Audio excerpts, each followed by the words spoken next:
Hey everyone, Dinosaur MTG here because I am a dinosaur when it comes to Magic. I wanted to take some time to talk a little more about being in the playgroup that I started with. As I said in previous videos, I've been playing since 1996 and was introduced to the game by other kids in my junior high school. The group I started with was very welcoming of me and the friend I had who got into the game together. All of us were in study hall together, but my friend and I didn't really know the other kids. We basically all formally met through Magic. The group let us sit and watch and look at the cards they weren't using.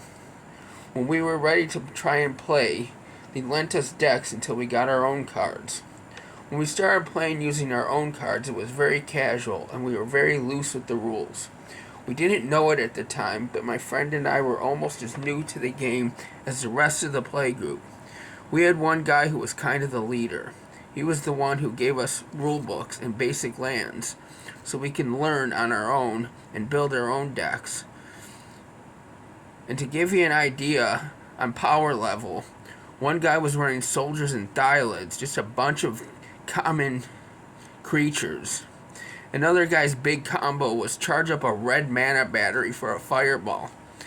I played blue with things like Reef Pirates and Giant Albatross from Homelands, and no one batted an eye or talked down to us about such low to no power cards. Trading was also very loose back then, as well as card security, or should I say lack thereof. It was just a game, nothing like today where it's a pseudo stock market and collections are highly protected. When I told our mutual friend that got us into the game I wanted to buy singles from him, he asked me what color, because he literally had boxes full of cards divided by color.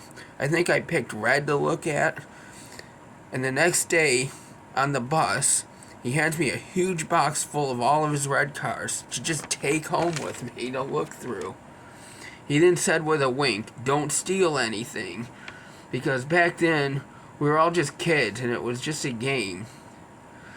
I remember losing cards myself just by having them not returned to me at the end of games when they ended up under the control of another player during the game.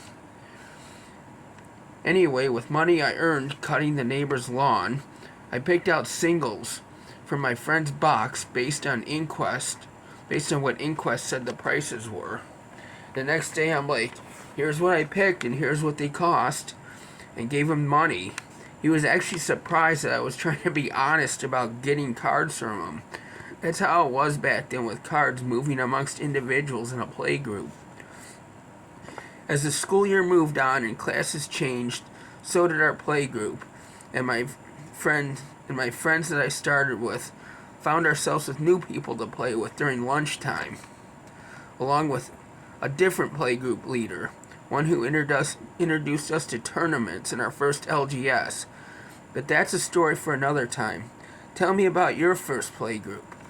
Until then, keep playing Magic the way Richard Garfield intended.